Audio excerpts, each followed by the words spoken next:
한국에 핵잠수함이 있다. 믿기 힘든 이 말에 미국은 지금까지도 확인도 부인도 하지 않았습니다. 왜냐고요? 그 무기가 바다에 들어간 순간 적뿐 아니라 우방도 긴장하기 때문인데요. 북한은 이제 핵무기를 바다로 옮기려 하고 있고 중국과 일본은 한국의 눈치를 보기 시작했습니다. 이제 세계는 묻습니다. 한국은 정말 핵잠수함을 보유하고 있는 걸까요? 그렇게 말하게 된 배경은 과연 무엇일까요? 지금 그 진실을 밝히려 합니다. 워싱턴 의회 청문회장의 공기가 무거워졌습니다. 스크린에 북한의 잠수함 발사 탄도미사일 시뮬레이션 영상이 떠오르는 순간 모든 의원들의 얼굴이 창백해졌죠. 저는 앞자리에서 등을 펴고 주먹을 꽉 쥐었습니다. 이건 예상했던 일이었으니까요. 저는 미국 해군 퇴역 제독 존 밀러입니다. 태평양 사령부에서 한국 담당으로 7년간 근무했고 현재는 워싱턴 DC 국방전략센터 선임 연구원이죠. 한반도의 바다를 너무나 잘 알고 있습니다. 그곳의 깊이와 비밀도 말이죠. 이 빨간 점들을 보십시오. 국방위원장이 떨리는 손가락으로 스크린을 가리켰습니다. 북한 잠수함이 우리 감시망을 완전히 회피한 지점들입니다. 심지어 우리 항공모함 바로 아래에서도 포착되지 않았죠. 회의장이 순식간에 얼어붙었습니다. 저는 천천히 자리에서 일어났죠. 마이크 앞에 서자 모든 시선이 제게 쏠렸고 그들의 눈에서 두려움이 느껴졌습니다. 북한은 2021년 북극성 계열 미사일을 이미 공개했습니다. 사거리 3,000km. 이제 그들은 실전 적용 가능한 해상 발사 플랫폼까지 확보하려 합니다. 제 목소리는 조용했지만 회의장 구석구석까지 울렸죠. 그럼 우리는 대응할 방법이 없다는 겁니까? 여성 의원 한 명이 자리에서 벌떡 일어나 외쳤습니다. 저는 대답했습니다. 한국이 있습니다. 순간 의아한 표정이 회의장을 가득 채웠고 그때 저는 영상 하나를 틀었죠. 도산 안창호급 잠수함의 모습이 나타났습니다. 이게 무엇입니까? 위원장이 안경을 고쳤으며 물었죠. 한국은 도산 안창호급 첫 배치에서 이미 세 척의 잠수함에 현무 계열 잠수함 발사 탄도미사일 6기를 탑재했습니다. 더구나 공기분류 추진 체계를 갖춰 3주 이상 물속에서 호흡 없이 작전이 가능합니다. 세계 비핵 국가 중 유일하게 잠수함 발사 탄도미사일 플랫폼을 실전화한 국가가 바로 한국입니다.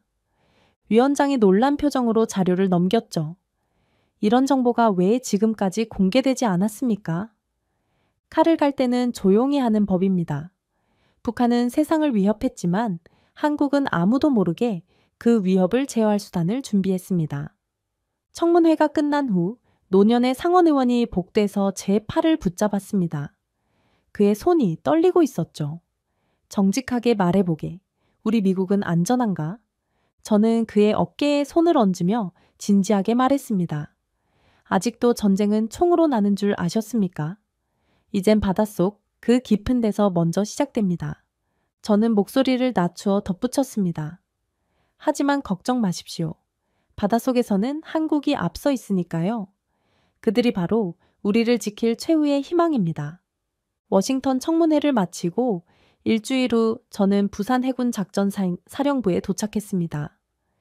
도산 안창호급 2번째 함정을 직접 확인하라는 초청을 받았던 것이죠. 작전 사령관이 저를 맞이하며 브리핑룸으로 안내했습니다. 긴장된 분위기 속에서 우리는 앞으로의 일정을 조율했습니다. 북한의 잠수함 전력에 대응하기 위해 저희는 계속 발전하고 있습니다. 작전 사령관이 설명을 시작했습니다. 첫 번째 도산함에서 발견된 문제점들을 모두 개선했죠. 특히 수중작전 능력과 타격 시스템에 집중했습니다. 브리핑 후 우리는 철저한 보안 점검을 거쳐 부두로 이동했습니다. 그곳에서 거대한 검은 실루엣이 서서히 모습을 드러냈습니다. 도산 안창호급 2번째 함정이었죠. 첫 번째 함정보다 더 정교해 보였고 함체의 곡선도 더 세련되었습니다. 이번 함정의 가장 큰 특징은 수직 발사관이 열기로 증가한 것입니다. 함장이 자랑스럽게 설명했습니다.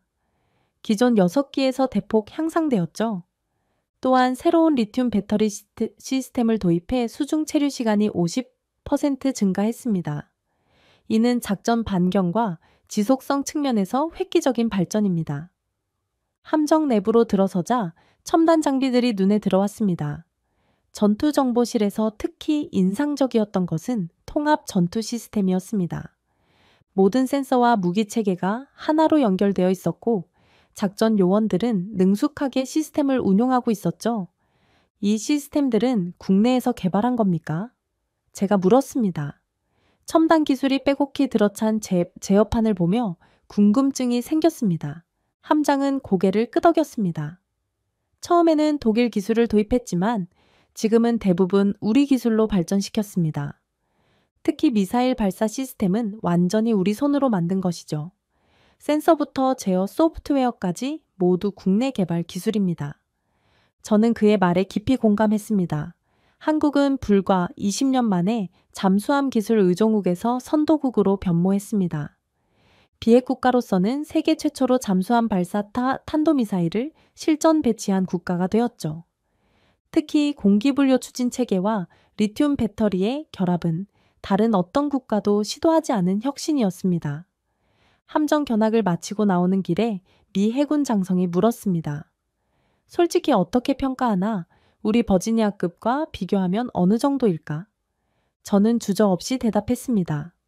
목적이 다릅니다. 이건 독일도 아니고 일본도 아닙니다. 온전히 한국의 것이죠.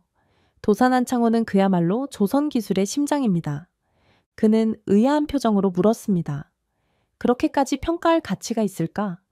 결국 기술의 일부는 여전히 해외 의존 아닌가? 이 함정 한 척은 한 발의 미사일 없이도 수십 개 도시를 지키는 억제력을 가집니다. 제 말에 그는 잠시 생각에 잠겼습니다. 한국은 자신들의 필요에 맞게 기술을 재창조했습니다. 이것이 바로 진정한 혁신이죠. 우리가 부두를 떠날 때 저는 이 잠수함이 바다 깊은 곳에서 어떤 임무를 수행할지 상상했습니다. 북한의 위협 앞에서 이 보이지 않는 수호자가 얼마나 중요한 역할을 할지 그들은 아직 모를 것입니다. 함정 견학을 마치고 서울로 돌아오는 비행기 안에서 저는 도산안창호 호급에 관한 보고서를 정리하고 있었습니다. 그때 태블릿에 비밀 메시지가 도착했죠. 주한 미국 대사관 정보 담당관으로부터 온 긴급 만남 요청이었습니다. 메시지에는 극비 표시가 선명했고 내용을 읽자마자 자동으로 삭제되었습니다. 서울 그랜드 호텔에 도착한 밤 약속된 시간에 문을 두드리는 소리가 들렸습니다. 정보 담당관이 주변을 살피더니 봉인된 서류 하나를 조용히 건넸죠. 그의 표정에서 긴장감이 느껴졌습니다. 이건 공식적으로 존재하지 않는 문서입니다. 읽고 나면 기억 속에만 남겨두세요. 우리 대화도 없었던 일로 해주십시오. 그는 그렇게 말하고는 복도 끝으로 사라졌습니다. 봉투를 열자 노란 클립으로 묶인 문서가 나왔죠. 제목은 단 3글자 362단. 날짜는 2003년 3월 노무현 정부 초기였죠. 첫 페이지에는 대통령 직인과 함께 최고 기밀 표시가 되어 있었습니다. 한 장 한 장 넘기며 저는 충격에 빠졌습니다. 이것은 한국이 비밀리에 추진해온 핵 추진 잠수함 프로젝트였습니다. 비공개 태스크포스 팀이 국회에 비닉 예산을 요청했고 민간 기업들과 협력 체계를 구축한 상세 내용이 있었죠. 단장은 해군 소장 출신으로 미국 해군도 인정한 전략가였습니다. 팀원들은 모두 가명으로 활동했으며 공식 직함도 별도로 부여받았습니다. 문서에 따르면 2017년에 프로젝트 타당성 재검토가 실시되었고 공식적으로는 개발 상태가 미정으로 분류되어 있었습니다. 그러나 실제로는 꾸준히 진행되고 있었고 상당한 진전이 있었음을 알 수 있었죠. 예산 항목은 해양연구개발비로 위장되어 있었지만 실상은 전혀 달랐습니다. 별도 페이지에는 더 놀라운 내용이 있었습니다. 두산중공업과 한국전력기술 등 한국 기업들이 소형 모듈체형 원자로 개발을 가속화하고 있다는 내용이었죠. 이는 잠수함 핵추진 시스템의 핵심 기술이었습니다. 표면적으로는 민간 에너지 기술 개발이라고 했지만 설계 요구사항은 명백히 잠수함 탑재를 위한 것이었습니다. 창밖으로 서울의 밤 풍경을 바라보며 깊은 생각에 잠겼습니다. 2003년 미국은 한국을 보호해야 할 동맹국 정도로 여겼습니다. 그런데 그 시점에 이미 한국은 스스로의 미래를 설계하고 있었던 것이죠. 북한의 위협에 맞서기 위해 그들은 20년 넘게 조용히 준비해왔습니다. 이것은 단순한 무기 개발이 아니라 국가 전략의 대전환이었습니다. 그제서야 저는 깨달았습니다. 한국은 핵무기 없이도 핵 전략을 설계한 국가였죠. 한국은 법의 테두리 안에서 가장 창의적인 방식으로 미래를 준비하고 있었습니다. 워싱턴으로 돌아온 후 3달이 지났습니다. 제 사무실 책상 위에는 한국 해군 관련 보고서들이 쌓여 있었죠. 창밖으로 오후에 햇살이 쏟아지던 그날, 국방부로부터 급한 연락이 왔습니다. 회의가 소집되었죠. 분위기가 심상치 않아 보였습니다. 스크린에는 한화오션, 조선소 사진과 함께 미 해군 군수 지원함 원리 쉬라함의 수리 보고서가 떠올랐습니다. 올해 3월, 이 함정은 한국에서 대규모 수리를 받았죠. 함정 추진 시스템 전체를 교체하는 복잡한 작업이었습니다. 수리 품질이 기대 이상이었습니다. 비용은 미국 내 수리보다 30% 절감되었고 일정도 2주 단축되었습니다. 엔지니어들의 문제 해결 능력이 탁월했죠. 해군 기술 담당 장성이 보고했고 해군 장관이 고개를 끄덕였습니다. 한국과 군함, 건조 협력을 추진하자는 제안이 국방부 내에서 나오고 있죠. 저는 생각을 정리했습니다. 한화오션과 현대중공업의 기술력은 세계 최고 수준입니다. 그들은 더 이상 단순한 조선소가 아니죠. 해양 전략 파트너입니다. 회의 참석자들 사이에서 작은 동요가 일었죠. 해군작전 본부장이 의문을 제기했습니다. 전투함도 포함해야 한다고 보십니까? 아닙니다. 전투함은 민감한 영역입니다. 하지만 전략수송함, 보급함 등에서는 협력이 가능하죠. 실제로 한화오션은 이미 그런 제안서를 준비하고 있었습니다. 회의가 끝나고 해군 장관이 저를 따로 불렀죠. 밀러, 솔직히 말해보게. 한국을 어디까지 신뢰할 수 있나? 저는 창밖을 바라보며 대답했습니다. 장관님, 한국은 더 이상 우리의 후발주자가 아닙니다. 특정 분야에서는 이미 우리를 앞서고 있죠. 이제 한국조선은 산업이 아니라 전략 그 자체입니다. 한 달 후 제 예상대로 한화오션과 현대중공업은 미 해군과 공동작업 협정을 체결했죠. 계약서에는 핵심 기술 이전이 아닌 상호 기술 교류라는 표현이 사용되었습니다. 이는 미국이 한국을 동등한 파트너로 인정한다는 의미였죠. 미국 해군 전략 보고서에는 처음으로 한국은 조선 기술에서 필수 파트너라는 문구가 등장했습니다. 국방장관은 이 보고서를 바탕으로 의회에서 예산 증액을 요청했죠. 한국과의 협력이 비용 절감과 기술 혁신을 동시에 가져올 것이라는 논리였습니다. 그리고 놀랍게도 같은 해 여름 일본 해상자위대도 한국 조선소의 군함 수리를 의뢰했죠. 국제 언론은 이를 조선 동맹의 탄생이라고 보도했습니다. 역사적 갈등을 뛰어넘는 변화였죠. 이 모든 변화를 지켜보며 저는 제 보고서에 이렇게 적었습니다. 한국이 배 만들어 파는 시대는 끝났죠. 이젠 전략을 설계합니다. 해군 동료들은 제 표현이 과장되었다고 했지만 곧 그들도 인정할 것입니다. 바다의 질서가 변하고 있다는 사실을 말이죠. 한국과 미국의 해군 협력 협정이 체결된 지 2달 후 저는 워싱턴 국방정보국에서 중국 해군력에 관한 분석 보고서를 발표하게 되었습니다. 수개월간 준비한 자료였죠. 발표가 끝나자 회의실에서 박수 소리가 터져 나왔습니다. 회의가 마무리되고 국방장관이 저를 개인적으로 불렀습니다. 밀러 제독, 푸제남의 실제 작전 능력은 어떻게 평가하십니까? 그의 질문은 정확했죠. 중국의 신형 핵항모는 큰 관심을 끌고 있었습니다. 겉보기에는 인상적이지만 실전 능력은 미흡합니다. 제 대답은 솔직했죠. 특히 사출기와 냉각 시스템에 문제가 있습니다. 지난 시험 운항에서도 중지된 적이 있었죠. 장관이 고개를 끄덕였습니다. 중국은 항모 위에서 쇼를 벌이고 있군요.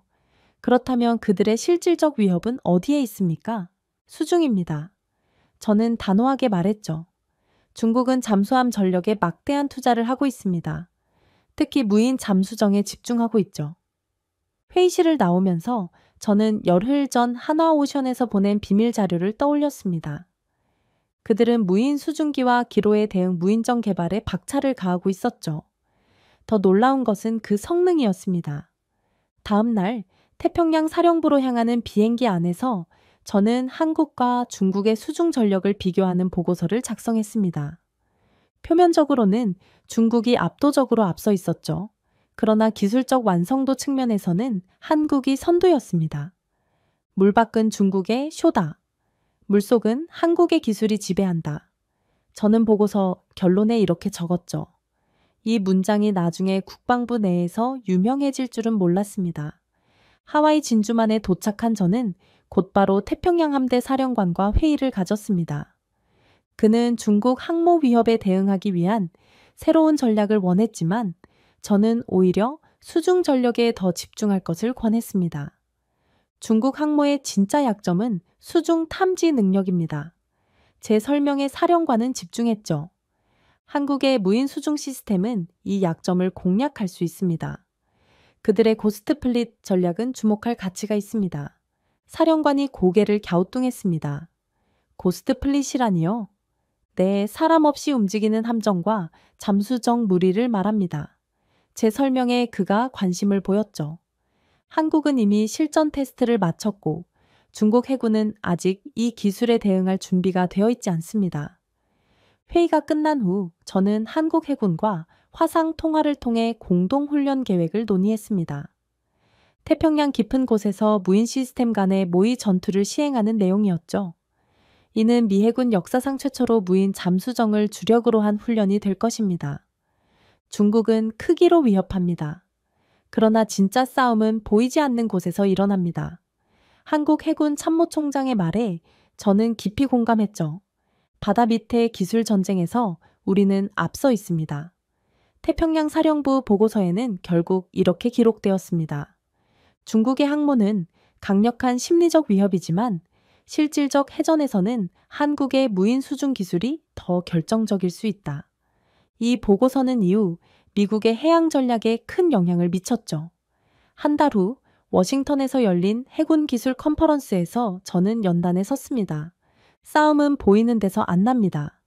진짜는 바다 밑 기술의 전쟁입니다. 청중석에서 박수가 터져 나왔고 그 중에는 한국 대표단도 있었죠. 그들의 눈빛에서 저는 자신감을 읽을 수 있었습니다. 워싱턴 해군 기술 컨퍼런스가 끝난 다음 주 저는 제네바로 향하는 비행기에 몸을 실었습니다. 국제원자력 감시기구 회의에 미국 대표단으로 참석하게 된 것이죠. 비행기 안에서 저는 회의 자료를 꼼꼼히 검토했습니다.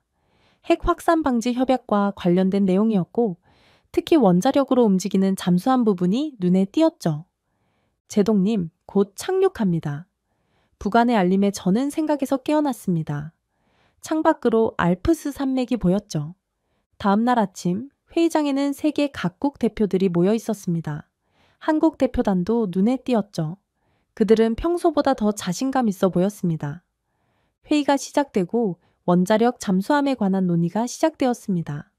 프랑스 대표가 먼저 발언했죠. 우리는 핵 확산 방지 체제 안에서 원자력 잠수함을 합법적으로 운용하고 있습니다. 농도가 낮은 핵연료를 사용하기 때문이죠. 한국 대표가 이어서 발언했습니다. 우리도 같은 방식으로 접근하고 있습니다. 안전한 수준의 농도로 원자력 잠수함을 개발할 계획이며 이는 국제 약속을 완전히 지키는 방식입니다. 이 발언에 회의장이 술렁였죠. 미국 대표가 우려를 표했습니다. 그런 기술 개발은 지역 안보에 영향을 미칠 수 있습니다. 한국 대표의 표정은 담담했습니다. 우리는 국제 감시 아래 모든 과정을 투명하게 진행할 것입니다. 브라질도 같은 방식으로 진행하고 있죠. 이는 우리의 정당한 권리입니다. 점심시간 국제기구 총책임자가 저를 따로 불렀습니다. 밀러 제독, 한국의 계획에 대해 어떻게 생각하십니까?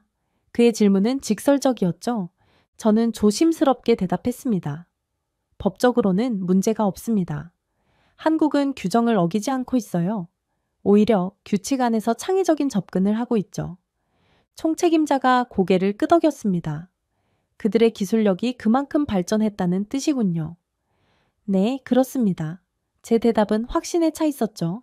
더 주목할 점은 연료 교체 주기입니다. 한국은 최대 30년까지 교체 없이 사용 가능한 원자로를 개발 중입니다. 미국 도움 없이도 가능한 수준에 도달했다는 의미죠. 오후 회의에서 중국 대표가 한국의 계획에 이의를 제기했습니다. 원자력 기술은 민감한 영역입니다. 더 엄격한 규제가 필요합니다. 그의 주장에 일부 국가들이 동조하자 한국 대표가 일어났습니다. 우리는 핵무기를 개발하는 것이 아닙니다. 평화적 목적의 원자력 기술을 바다에서 방어용으로 활용하는 것이죠. 이는 모든 독립국가의 권리입니다. 회의 마지막 날 국제기구는 한국의 원자력 잠수함 계획이 국제법상 문제가 없다는 공식 입장을 발표했습니다. 단, 철저한 감시와 투명성을 전제로 한다는 조건이 붙었죠. 귀국길에 오른 비행기 안에서 미 국무부 관계자가 물었습니다. 한국이 정말 성공할까요? 저는 창밖을 바라보며 대답했습니다. 한국은 규칙을 어기지 않습니다. 대신 규칙의 의미를 새롭게 해석하고 있죠. 그들은 핵무기 없이도 전략적 균형을 맞추는 방법을 찾아냈습니다. 워싱턴으로 돌아와 국방장관에게 보고하며 저는 이렇게 말했습니다. 우리는 법도 지키고 나라를 지킬 수 있습니다. 한국이 그것을 증명하고 있죠. 둘 중 하나만 고르란 법은 없습니다. 제네바에서 돌아온 저는 백악관에서 열리는 국가안보회의에 참석하게 되었습니다. 한국의 해양 전략에 관한 브리핑을 맡았죠. 회의실에는 대통령을 비롯한 주요 안보 책임자들이 모여 있었습니다. 대한민국은 본질적으로 해양 국가입니다. 제 발표가 시작되었죠. 15,000km의 해안선과 3,300개의 해가 넘는 섬을 가진 나라입니다. 지도상으로는 반도처럼 보이지만 실질적으로는 섬나라와 같은 지정학적 위치에 있습니다. 스크린에 한국의 해상무역 경로 지도를 띄웠습니다. 한국 전체 수출입의 99.7%가 해상을 통해 이루어집니다. 이는 해양 안보가 곧 국가 생존과 직결된다는 의미죠. 대통령이 물었습니다. 그런데 왜 지금 한국이 해양 전략을 강화하고 있는 겁니까? 저는 다음 슬라이드로 넘어갔습니다. 한국은 이제야 진정한 해양 국가로서의 자각에 눈을 뜨고 있습니다. 현재 160척 이상의 선박을 보유한 세계 10위권 해군이지만 그들의 진짜 목표는 해군력 자체가 아닙니다. 산업과 국방의 통합이죠. 안보보좌관이 고개를 갸우뚱했습니다. 무슨 의미입니까? 한국에게 해군력은 단순한 무기가 아닙니다. 에너지 수송, 통상 보호, 그리고 기술 주권의 상징입니다. 조선 산업과 국방 기술이 하나로 통합되는 것이죠. 다음 슬라이드에는 한국의 주요 해상 무역로와 취약 지점들이 표시되어 있었습니다. 말라카 해협, 남중국해, 그리고 호르무즈 해협은 한국 경제의 생명선입니다. 이 지역에서 위기가 발생하면 한국 경제는 직격탄을 맞습니다. 국방장관이 끼어들었습니다. 그래서 그들이 원거리 작전 능력을 강화하고 있는 겁니까? 정확합니다. 한국은 이제 해군을 통해 자국 국민의 생명과 재산을 보호할 책임을 인식하고 있습니다. 지금까지는 미국에 의존했지만 이제는 스스로 바다를 지키려 합니다. 마지막 슬라이드를 보여주며 저는 결론을 내렸습니다. 대한민국 해군은 단순히 무기를 가진 조직이 아닙니다. 국민의 밥줄을 지키는 최전선이죠. 그들의 함정과 기술력은 미래 한국의 생존과 번영을 위한 필수 자산입니다. 회의가 끝나고 백악관 로즈가든에서 국가안보보좌관이 저에게 다가왔습니다. 밀러 제독, 흥미로운 분석이었습니다. 한국이 정말 해양 강국이 될 수 있을까요? 저는 잠시 생각에 잠겼다가 대답했습니다. 이미 되고 있습니다. 그들은 필요에 의해 바다로 나아가고 있죠.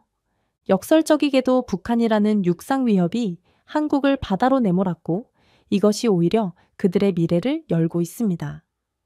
백악관 국가안보회의를 마치고 일주일 후 저는 부산 해군기지에 다시 방문하게 되었습니다. 주한 미국 대사와 함께였죠. 정박한 함정들 사이로 미 해군의 거대한 핵추진 잠수함이 보였습니다. 바로 켄터키함이었죠. 2023년 역사적인 순간이었습니다. 부산기지 사령관이 설명했습니다. 미국의 핵무장 잠수함이 한국에 처음 정박한 날이었죠. 우리는 켄터키함 앞에 섰습니다. 이 거대한 잠수함은 핵미사일을 탑재하고 있었죠. 한국 해군 장병들이 경례를 하며 지나갔습니다. 그들의 눈빛에서 자부심을 읽을 수 있었죠. 켄터키함의 한국 정박은 미한 연합 해군의 새로운 전환점이 되었습니다. 단순한 상징이 아니라 실질적인 전략적 협력의 시작이었죠. 주한 미 대사가 말했습니다. 기지사령부 회의실에서 저는 한국 해군 참모들과 향후 합동 훈련 계획을 논의했습니다. 논의 중에 한국 측에서 흥미로운 제안이 나왔죠. 핵 잠수함 공동 운용에 관한 내용이었습니다. 미국의 핵 잠수함과 우리의 재래식 잠수함이 함께 작전하는 체계를 구축하면 어떨까요? 한국 해군 작전참모가 말했습니다. 북한의 SLBM 위협에 더 효과적으로 대응할 수 있을 것입니다. 그날 밤 워싱턴에 보고서를 보내며 저는 한국의 제안을 강력히 지지했습니다. 한국은 이제 함께 가는 나라가 아니라 앞서 나가는 나라입니다. 우리는 그들을 진정한 파트너로 대해야 합니다. 2달 후 워싱턴에서 소집된 국가안보회의에서 저는 발표를 맡았습니다. 회의 주제는 한미 공동 핵잠 운용 논의 개시였죠.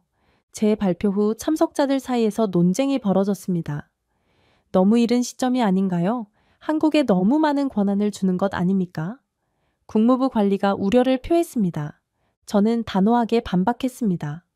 한국은 더 이상 후방에 있지 않습니다. 그들은 이미 최전선에 서 있습니다. 우리가 함께하지 않으면 그들은 독자적으로 나아갈 것입니다. 대통령의 국가안보보좌관이 입을 열었습니다. 밀러 제독의 의견에 동의합니다. 동맹의 중심축이 바뀌고 있습니다. 우리는 이 변화를 인정하고 함께 나아가야 합니다.